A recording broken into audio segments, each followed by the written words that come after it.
This video is brought to you by CuriosityStream. Get access to CuriosityStream and my streaming service Nebula and watch my Nebula exclusive video Debater Theater at curiositystream.com/SarahZ. You know, one of my favorite pastimes when I'm bored and just want something to do is to look up old Kickstarters and fundraisers. There's something fascinating about seeing what things people are pitching out there, good ideas and bad ones, and which things get funded and which don't. Like, there's a certain joy in seeing that someone made a failed Kickstarter to promote a website that would fix literally all the world's problems, or that someone tried to get a Legend of Korra live-action series made. And sometimes these fundraisers just come and go. They get posted, they raise some money, and either something comes out of it or it doesn't and life moves on. But sometimes things get more interesting. Sometimes you become a part of Tumblr folklore. You have things like Miss Officer and Mr. Truffles, a failed Kickstarter spun off from a Tumblr post about a woman cop and a bear working together. That was its own can of worms that's been documented extensively, but the long and short of it is that the project came hugely short of its $80,000 goal and fell through.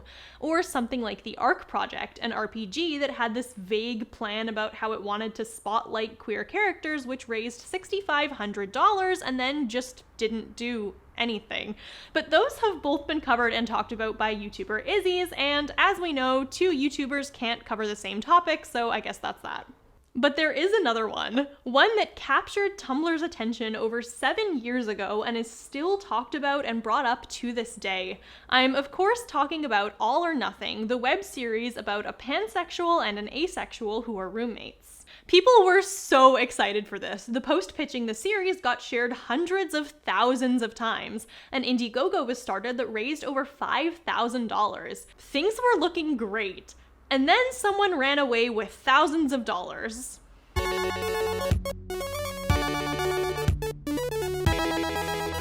So on February 19th, 2014, Tumblr user Discontent Ramblings made a post that read as follows. An asexual and pansexual become roommates and have wacky adventures. The show is called All or Nothing.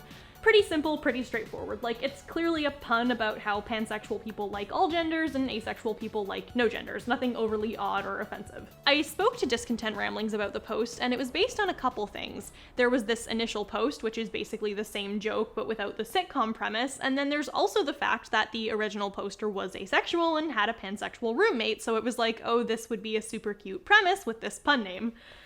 According to Discontent Ramblings, she made the post over a burger without really any expectation that it would blow up the way it did. But within a few hours, it started to get more and more traction very, very quickly.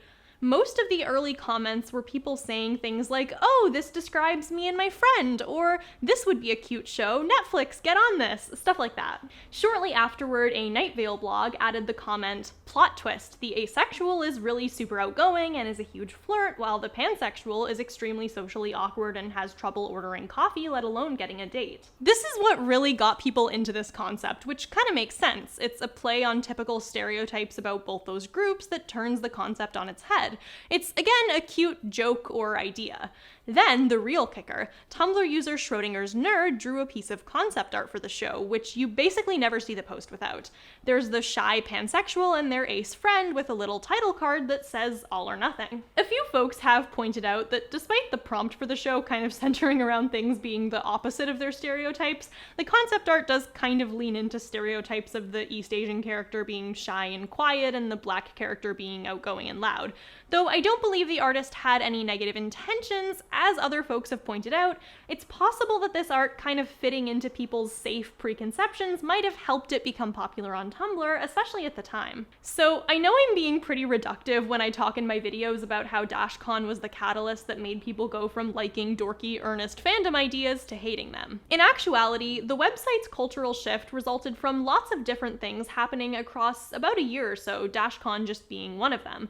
But that being said, I do feel like it's important here to talk about how this belongs to the pre-DashCon era, because the website trying and failing to organize a fan convention was one of the first times that, trying to organize a large-scale thing based on the website was ever really tried.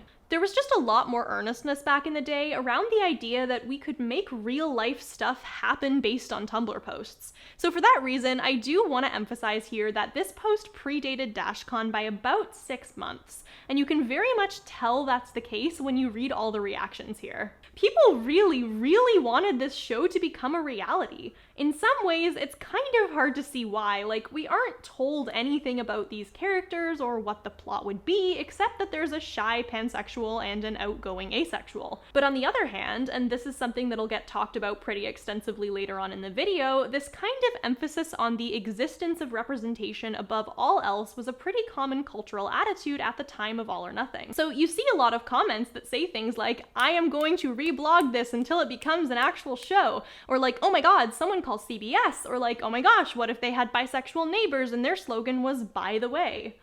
All in all, the post got nearly 750,000 notes, which is absolutely insane for Tumblr, by the way. Like, very few posts break 1 million notes, and the fact that this one is 3/4 of the way there is absolutely buck wild. To be fair, some of these notes are not from 2014, but suffice it to say, All or Nothing was really, really popular.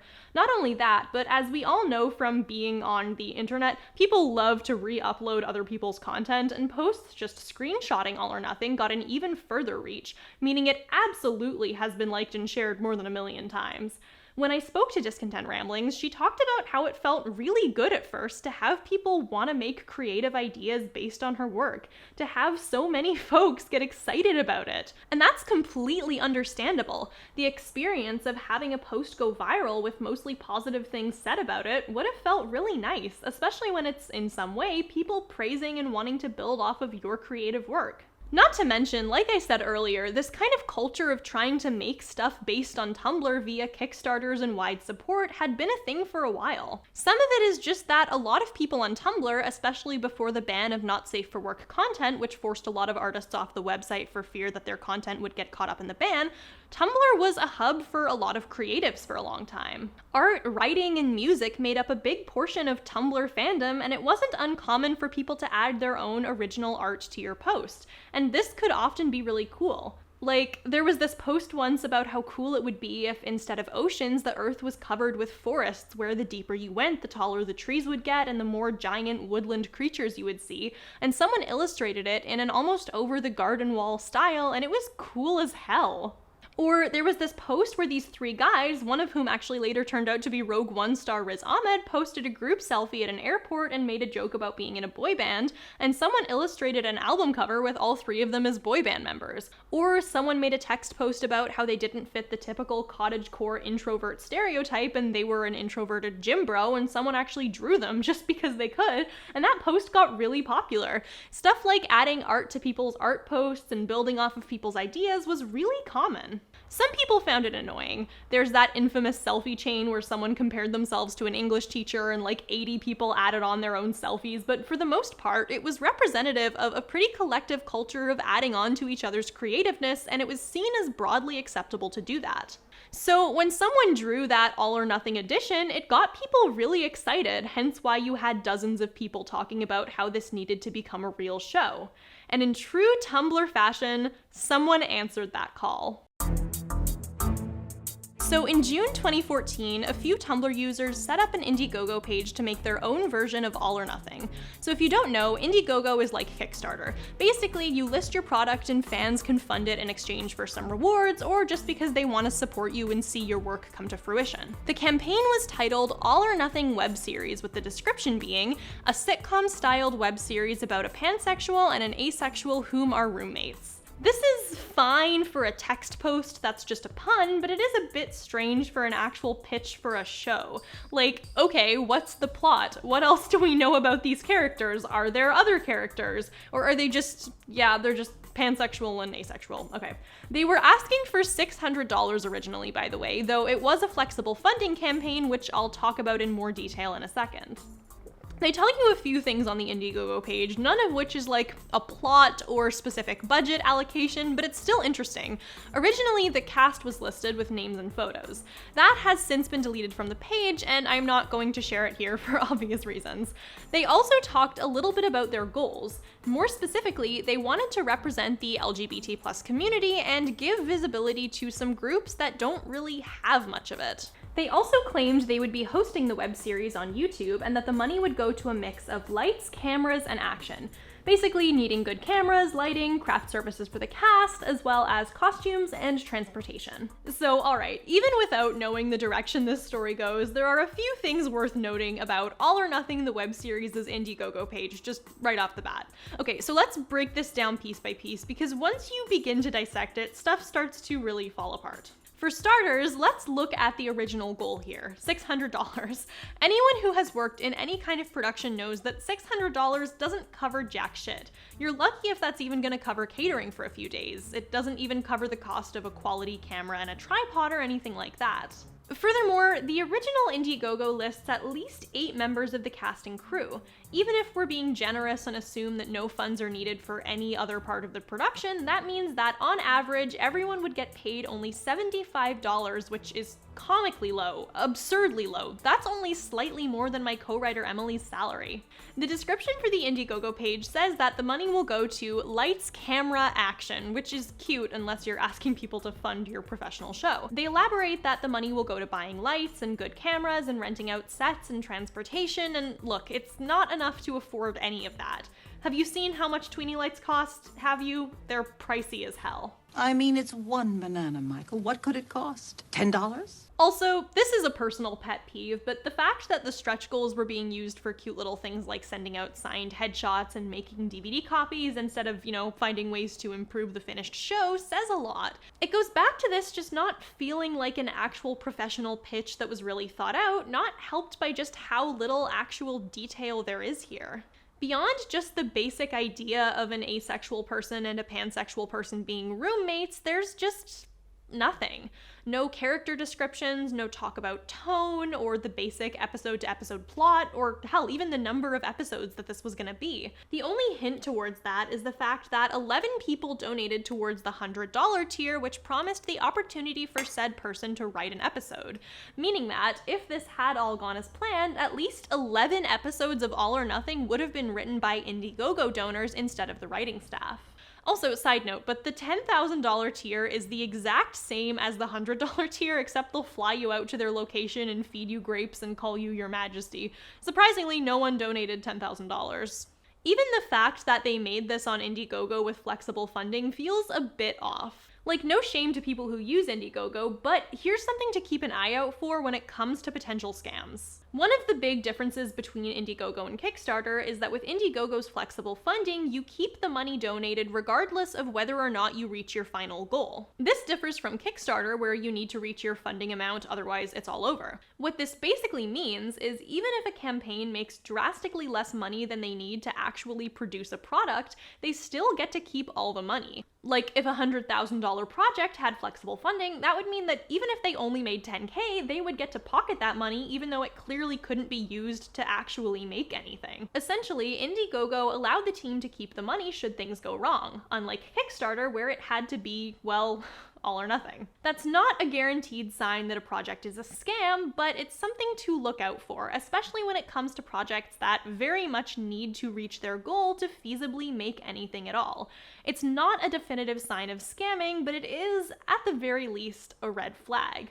Or in this case, a pink and yellow and blue flag, and a black, gray, white, and purple flag. Of course, this is irrelevant because All or Nothing reached its original goal. It reached its original goal within the first few days, and then just kept going, keeping the fundraiser open for several months. The amount raised went far beyond the original $600 and totaled out at $5,899 which, while still a low amount of money for a series, is a lot of money.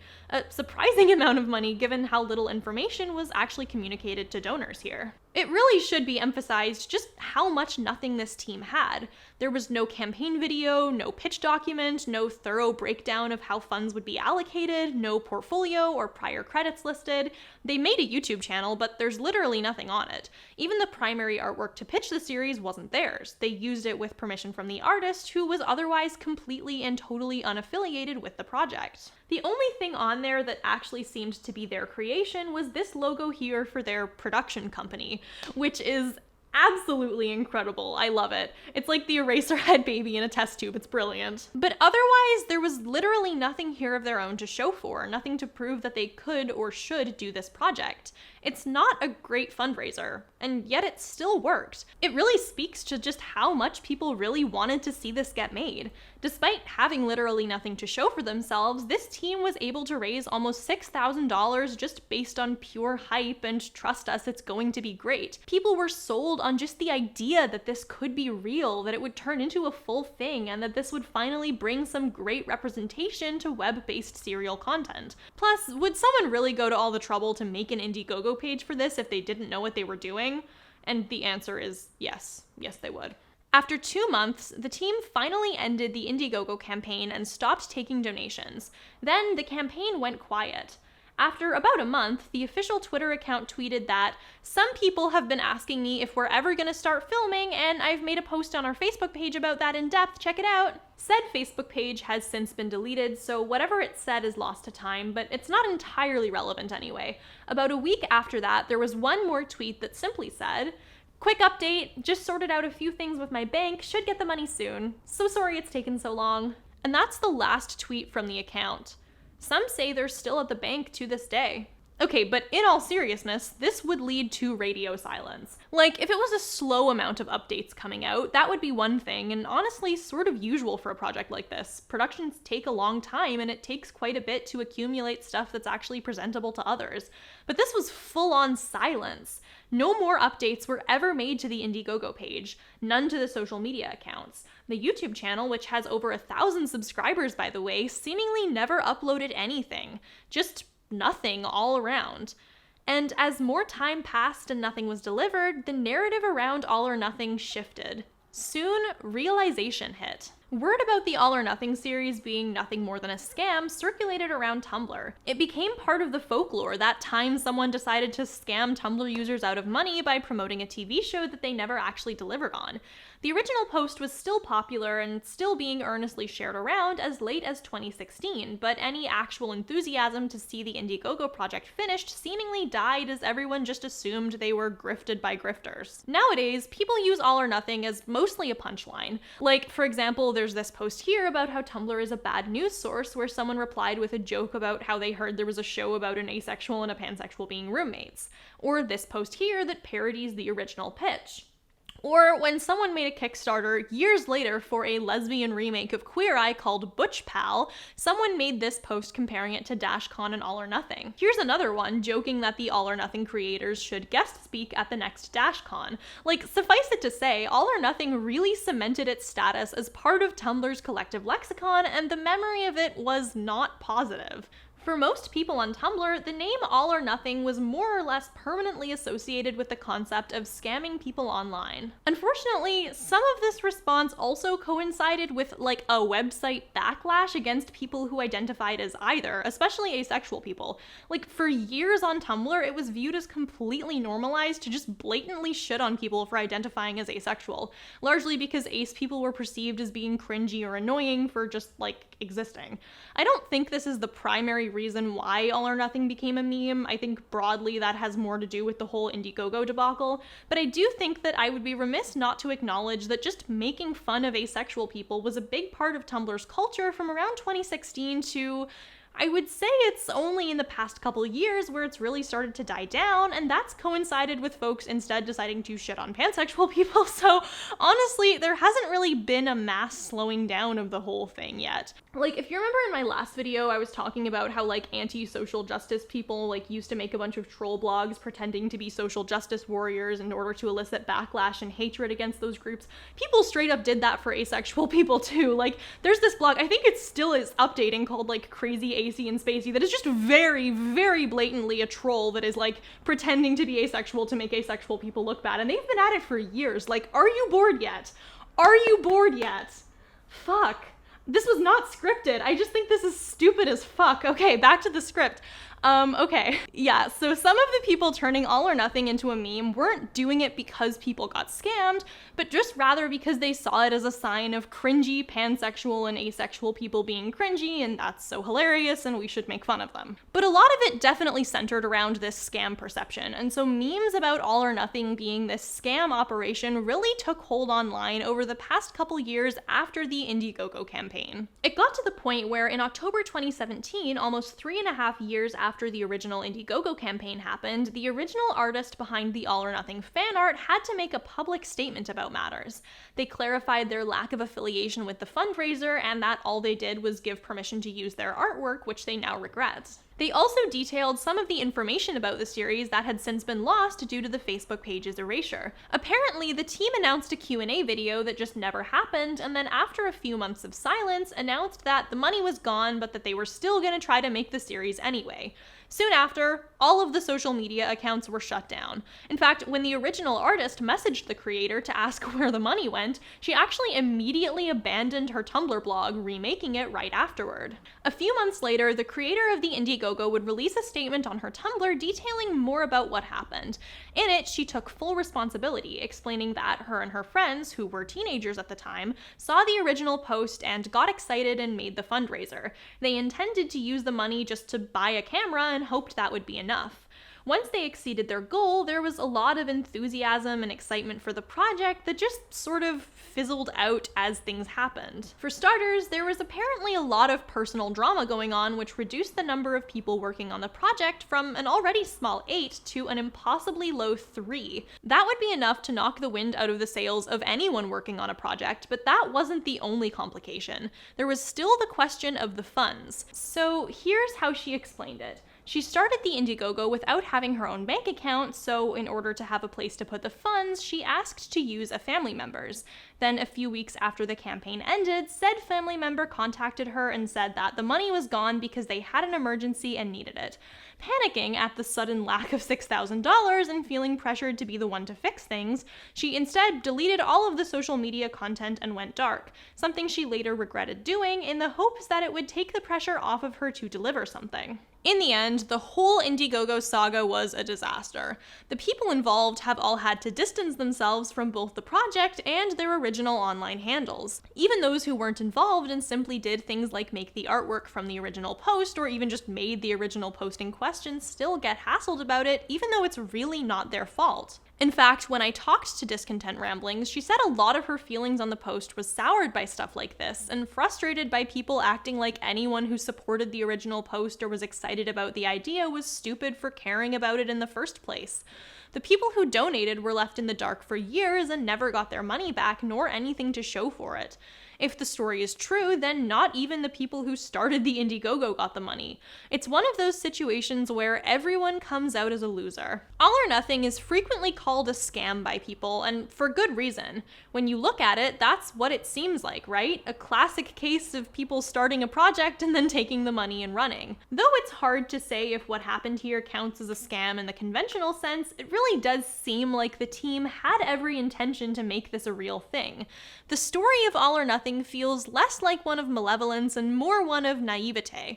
Here, you had a group of teenagers who really thought they would be able to make this series a reality, and then reality hit, and the All or Nothing series just never happened. Except, an All or Nothing web series did get made.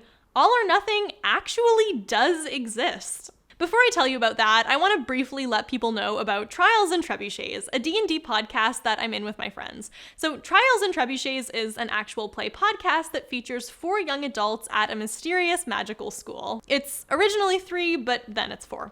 It's a wonderful mix of adventure, mystery, and slice of life. We do things like talk to crushes, play detective, overthrow tyrannical governments, come close to awakening ancient beings hell set on killing us, go to classes, and more. It's a lot of fun, and you can listen to it on either Spotify, YouTube, or any podcatcher app at all. We've also done lots of fun one-shots and side stories that you can listen to, even if you don't want to catch up with a lot of episodes. For example, our 2020 Halloween special using Call of Cthulhu is a 1920s foray into a dangerous subway system full of cults and mystery, and our one-shot literal Trials and Trebuchets is about a bunch of beleaguered workers who team up to kill their robot boss with a trebuchet.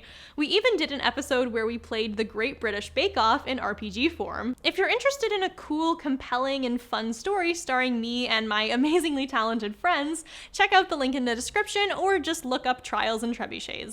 Okay, so the real All or Nothing.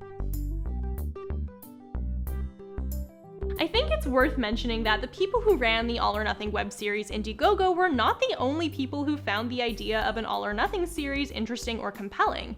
Besides the piece of fan art that initially kicked this whole thing off in the failed Indiegogo, there actually was one more significant attempt to produce something All or Nothing adjacent. And this one actually worked. So, okay, one of the reasons that the All or Nothing web series failed is that they simply set their sights too high.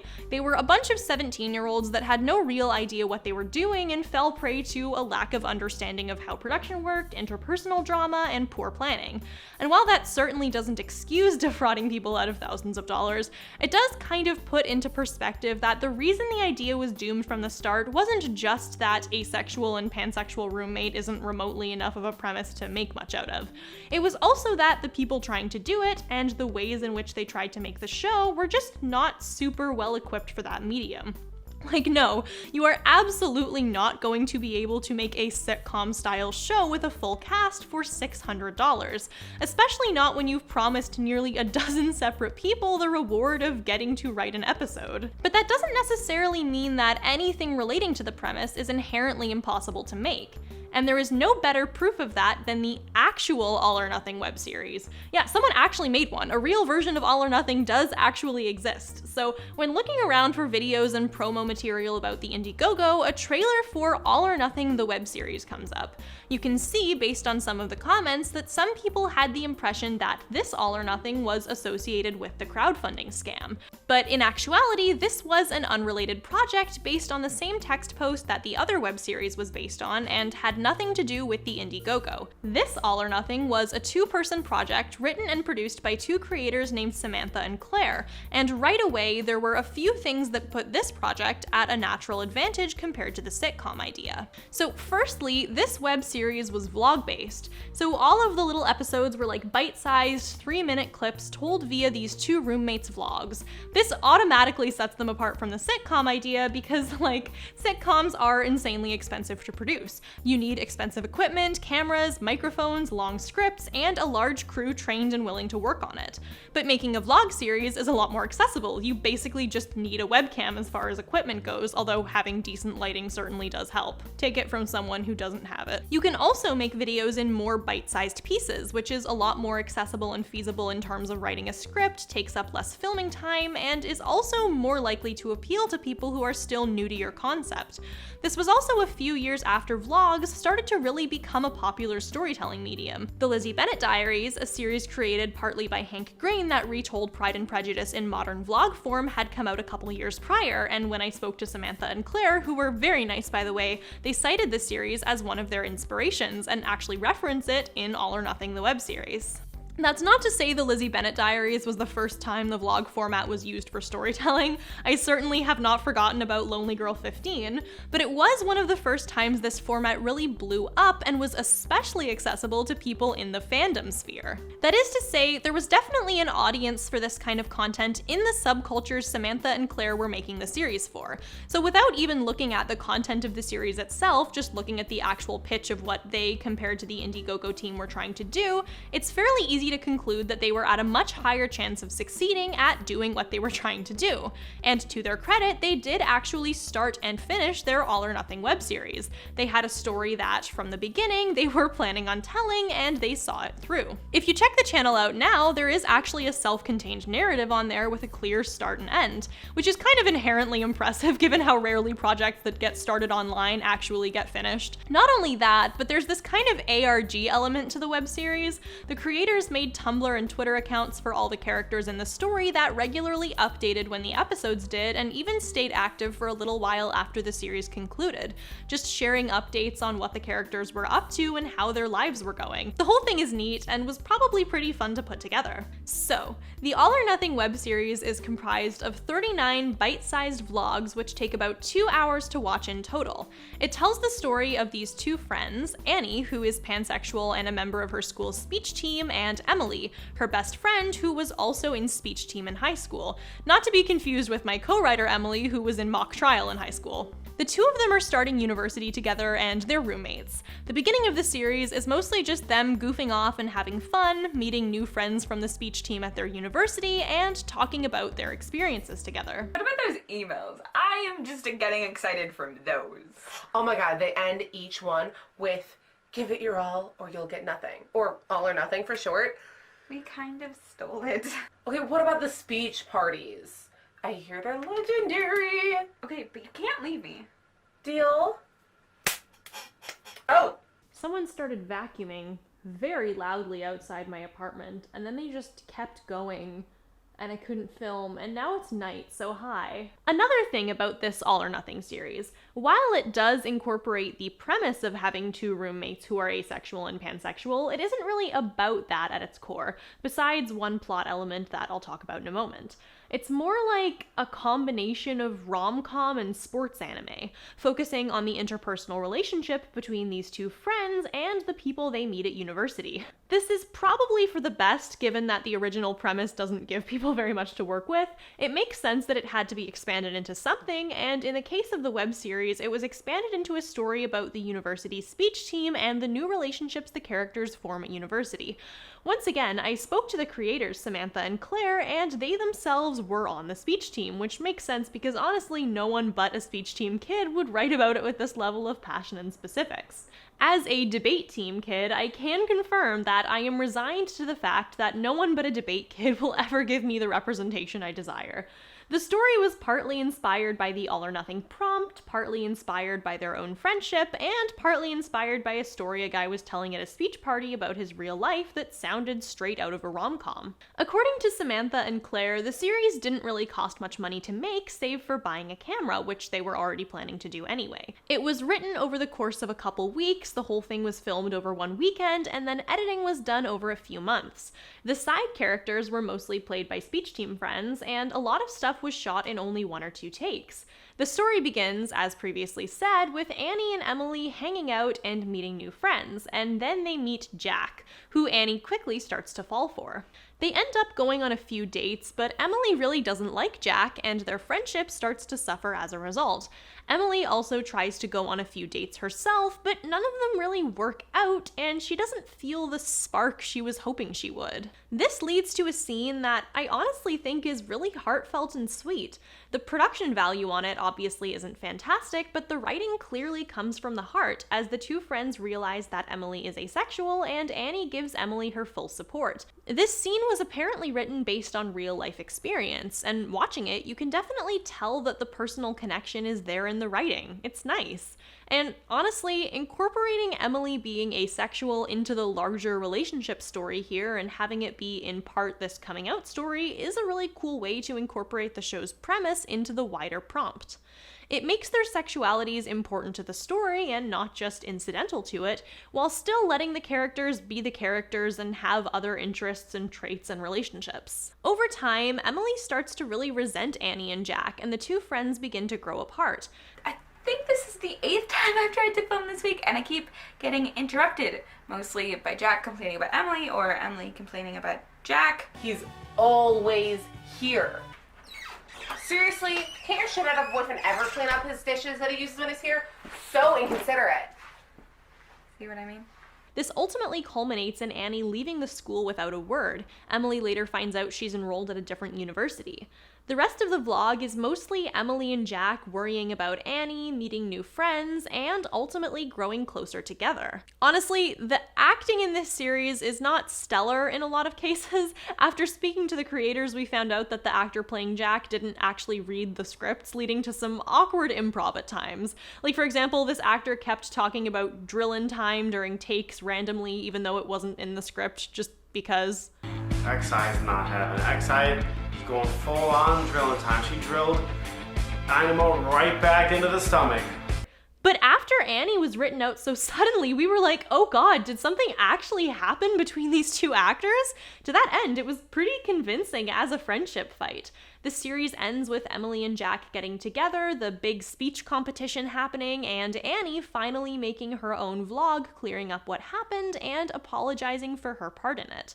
The final scene is Emily calling Annie and Annie picking up, with the assumption being that the two friends can finally reconcile. The creators made some bonus follow-up videos a year or so later confirming this to be the case. On the whole, the All or Nothing web series definitely isn't amazing. Like, you can definitely tell that this was their first time working on a big project. There are scenes that aren't lit properly, awkward dialogue moments, conversations that happen partly out of frame, and just instances of awkward editing and/or drill-in time.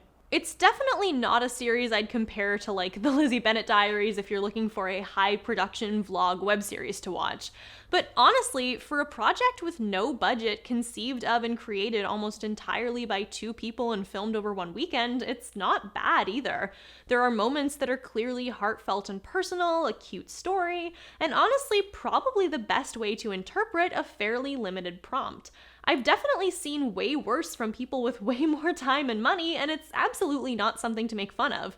Frankly, the fact that they were able to make any kind of cohesive story with actual characters and a plot off of a prompt like All or Nothing is impressive in and of itself. Claire wanted people watching this video to know that they were making it on very little time and no money, and Samantha wanted people to know that it was their first project and a great learning experience. I think the main takeaway, though, from the actual All or Nothing web series is just why it was able to get made and tell a decent story where the Indiegogo version just wasn't. Besides the interpersonal drama between the cast members and the weird situation with the money disappearing, there were just a lot of factors that made the Indiegogo prompt clearly doomed to fail. Some of these have already been talked about. The use of a sitcom format when they clearly didn't have the resources to make a sitcom is just one of the things, but I think besides the weird backer rewards, poor choice of medium, and ridiculously lowballed amount of money for their goal, the main problem with the Indiegogo project was the refusal to elaborate on or develop the show's core premise in the way that the vlog adaptation did. We never got anything more about the leads except their identities, and when the creators were asked to list what they were hoping to do with the show, the only real answer that they could produce was the notion that it would be good for representation. I have a feeling that when the creators thought this would be a fun premise to work off of, they weren't really considering beyond that either. That's obviously not to say that representation isn't good or that it's not something to strive for, but there are kind of two problems here. The first is focusing exclusively on representation rather than any desire to tell a good story overall, and the second is focusing exclusively on the presence of representation rather than its quality. So, okay, what do I mean by this? In order to sort of explain where I'm coming from here, I want to talk about representation on the whole and why All or Nothing as a premise specifically got people so excited in the first place. Alright, let's talk about representation. It's drillin' time. Going through all this, there's still a question going through my head. What was it about All or Nothing that inspired so much in people? What made people share this hundreds of thousands of times? What about it was so appealing that at least two different groups of people decided to try and make a web series for it? Not to mention the dozens of almost started comic attempts based on this very premise. It's worth noting that while the Indiegogo was started very quickly after the original project went viral in 2014, the All or Nothing series that did get made wasn't made until 2016, which is a long time for an idea as simple as Pan and Ace roommates to stick around. Well, beyond the simple answer that the pun is very amusing, a lot of it just comes from that desire to see any sort of representation at all. LGBTQ representation in the media in general isn't very good. It wasn't in 2014, and to be honest, it still really isn't.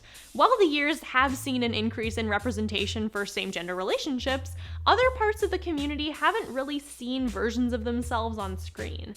And this is especially true for folks that aren't like young, white, cis gay men.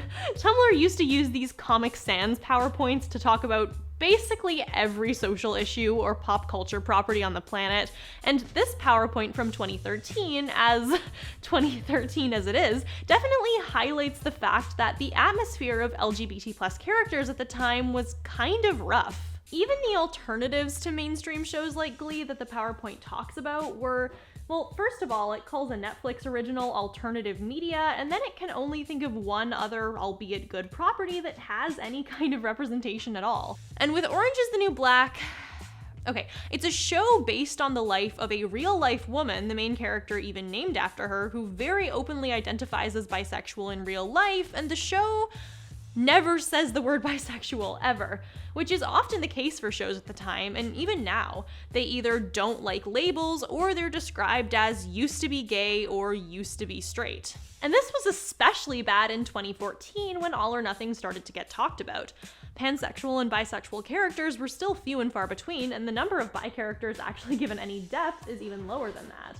There was still that trope of these characters being nothing but shameless flirts rather than actual well-rounded people who are allowed to simply just like multiple genders and exist and do things in their story that don't relate to their attraction or fixation on the random British boy the writer wants to pair them up with, and then they're either bi but not allowed to identify as bi because it's treated as a dirty word, or gay but Benedict Cumberbatch can supersede that, which reinforces so many stereotypes, but the writers won't commit to either, so it's just terrible representation for both groups. And hold on, sorry, let me just cross this off. Do my daily Irene Adler rant. Done. Anyway, my point is, these characters weren't given much depth, if they were even shown at all, and there was a distinct lack of awareness in the general public for what labels like pansexual and asexual actually meant. Even Schitt's Creek, the most prominent show I can think of that actually has a character who is canonically 100% stated to be pansexual, which didn't premiere until after the All or Nothing drama, spends an entire episode just trying to explain to the audience what being pansexual means. Yeah, so you're just really open to all wines. I like the wine and not the label. Does that make sense? Yes. The reverse is also true for BoJack Horseman, one of the few shows with a canonical asexual character that, again, wasn't yet around when All or Nothing was big. For a group of teenagers and young adults in the process of discovering themselves, it's hard to not only not see yourself on TV, but also not even have the general public be aware of what your identity even means. This is really where the enthusiasm for All or Nothing comes in. This would be a show that, theoretically, would give proper representation to identities that otherwise wouldn't get focus. It could even help dispel harmful or misleading stereotypes. Despite not being part of the original post, the decision to characterize the asexual lead as super outgoing and flirtatious while the pansexual lead is socially awkward is just an accepted part of the entire All or Nothing canon. All of the artwork and content based on this premise I could find utilizes these characterizations in some way, shape, or form. Something about that part of the All or Nothing premise really spoke to people. Like, yeah, there was nothing there but that very basic premise of pansexual and asexual person that defy some degree of existing stereotypes, but consider that some people literally had never even had that before, right? What's really interesting is how that interest didn't just manifest in sharing the post or finding amusement in it, but actual desire and demand to see the show made in some way, shape, or form. And the odds of this happening were, let's be real with ourselves, very, very slim. Even at the time, that should have been obvious. Like, realistically speaking, no professional company like CBS or Netflix or whoever was going to take this random idea off the internet and turn it into a show, regardless of how popular that post was or how many requests for it they would get. And then the fact that All or Nothing didn't start out as a dedicated, concerted effort by one creator, but rather a bunch of people adding on to each other's ideas, just meant that it was kind of bound to fall apart. And then unlike something like, say, the Ratatouille musical from a few years later that once again started out as sort of a joke and then spiraled into something bigger, this didn't really have that central core premise that people could organize around, which made it difficult to work out any real logistics as to what this would really look like. And in hindsight, it's easy to see that. It's easy to look at all these elements and go, yeah, obviously a bunch of 18-year-olds with no experience aren't just gonna make a web series based on a Tumblr post. But part of what made this so exciting was that this was happening on the website. It was theirs. It was theoretically this big collaborative medium made by the people of Tumblr for the people of Tumblr. And similar to something like DashCon, it's easy to just ignore the red flags and get caught up in that hype just because you're so desperate to engage with something that feels made for you. Both in the sense that Tumblr felt like much more of a community back then and people didn't really know what its limits were yet, and in the sense that if you belonged to either of these identity groups, you probably never watched a single piece of media where a character shared your identity. And obviously you can't boil down every concern these groups face to just a lack of representation, but it still matters. Never seeing yourself in media is isolating. It sucks to not have that role model or that character to look up to, and it also sucks because audiences that don't belong to your groups will probably never get to see someone like you either, which makes it easier for misconceptions about these groups to persist. So you can see why this prospect was so attractive to people. Like, people weren't stupid for being excited about it, they were just desperate. What that meant is that a lot of demands for representation on Tumblr were definitely shallow, but they were shallow in, honestly, an understandable way. So one of it was people focusing on representation above all else. Like, I remember I used to binge every single movie I could get my hands on that featured two women being romantically involved. I wanted to see myself. I would find a big Tumblr master post of stuff like Imagine Me and You and Saving Face and even stuff like Debs and just watch all of it. And one thing that's really interesting is that these posts really didn't differentiate pieces of media by genre or plot or anything. It would just be like, here are lesbian movies. So you'd get like Kissing Jessica Stein, which is bad, in the same master post as like But I'm a Cheerleader, which is good. Or you'd get these depressing stories listed as the same genre as fun, campy romance. And this was like kind of weird because that differentiation or concern for what the story actually was didn't really exist. And that absolutely led to Tumblr promoting some pretty bad stories just because they had some degree of representation. But also, it's understandable because the alternative was literally nothing, and there was especially nothing beyond the bounds of like stories about skinny cis white people.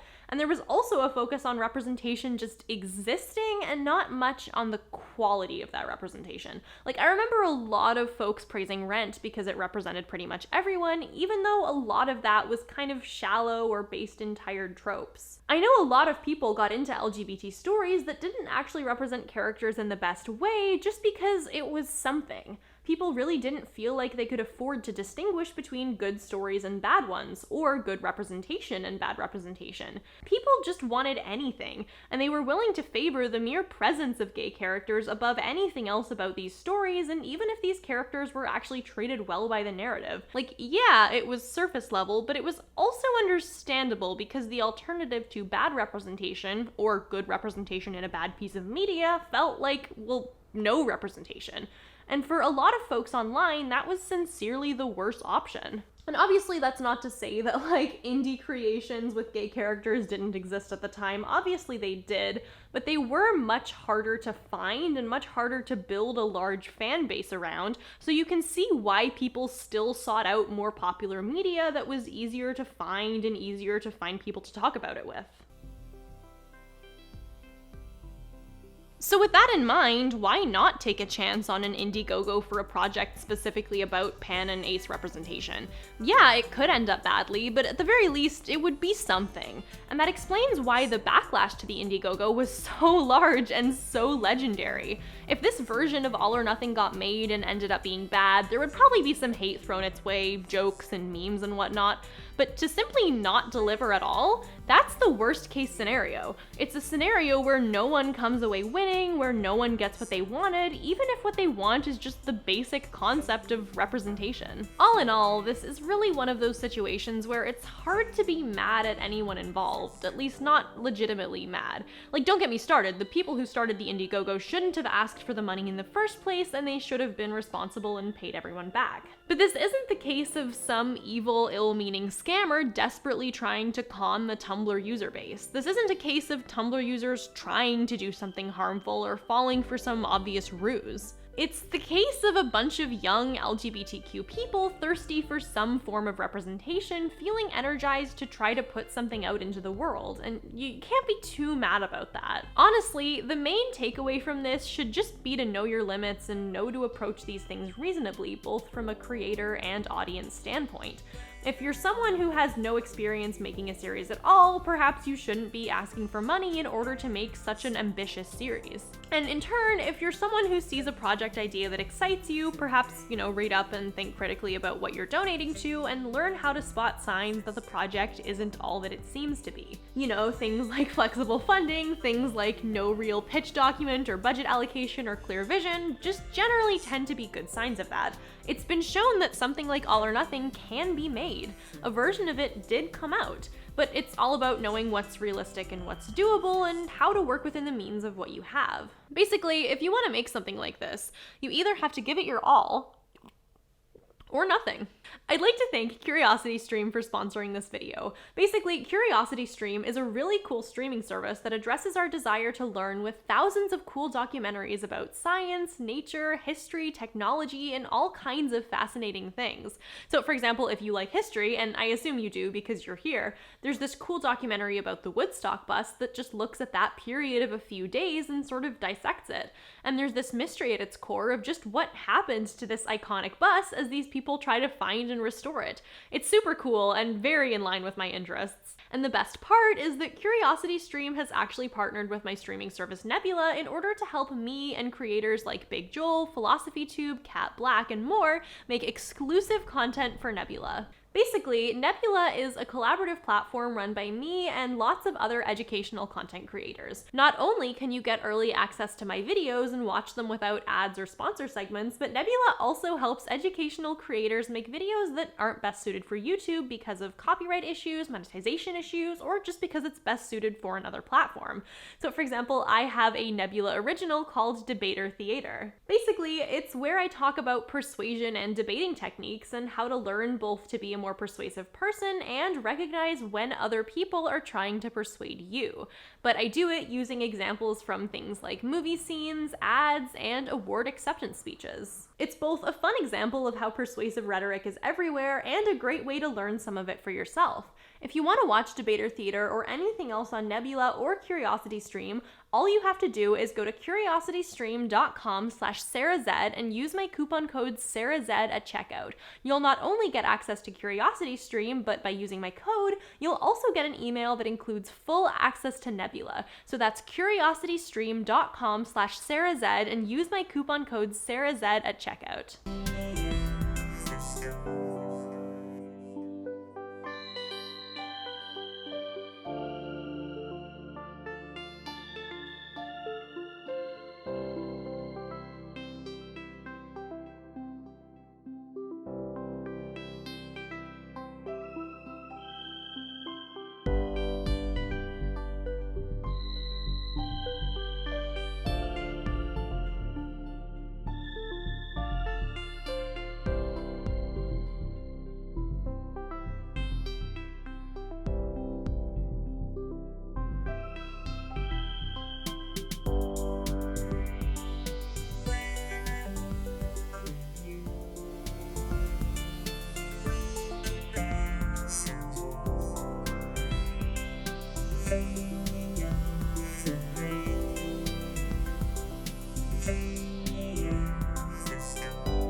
On top of a big thank you to all my patrons, I'd like to specially thank Brent Knudsen and Lachlan Newport for joining my $20 plus tier. Welcome.